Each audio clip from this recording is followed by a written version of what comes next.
Hey, what's up, guys? Welcome to the Bible Study Minute. Today we're taking a look at Genesis chapter 50 and Exodus chapter 1. So we're ending Genesis and we're moving over to Exodus. And what we have in these two chapters is a stark contrast for the people of Israel. So Genesis 50 ends with first the death of Jacob.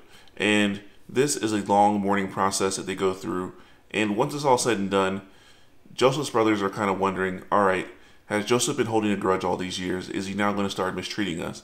But Joseph assures them that, no, even though you guys meant harm for me, the Lord meant this for good, and he did it to save our family and to keep us alive. And he promised to treat them well, and that's exactly what he did.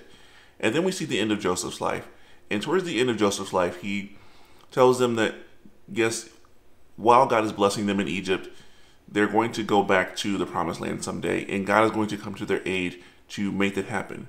And we need to keep that in mind. The phrasing that God is going to come to their aid, kind of implying that this isn't going to be an easy circumstance for them to leave Egypt and to get back into the promised land. So that's how Genesis ends, with the death of Joseph.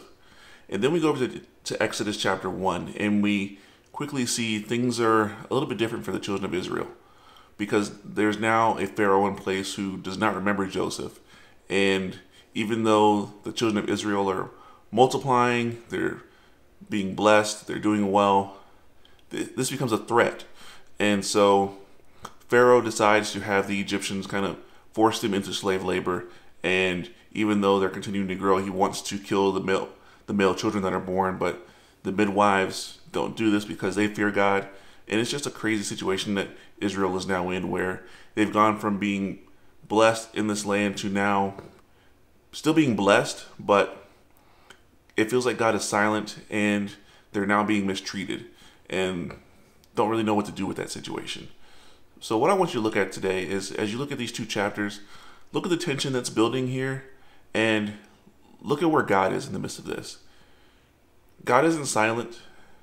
God is not just on the back burner ignoring all of this. He's watching it. He allowed it to happen. He knows he has a plan for what he's going to do.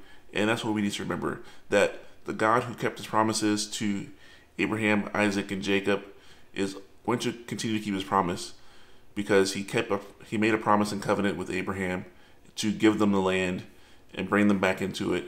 And Joseph prophetically spoke that he's going to bring them back into the land, and that's what God's going to do. So we just need to look at what God is doing here in the book of Exodus, and we'll start to see that tomorrow in Exodus chapter 2. So until next time, grace and peace.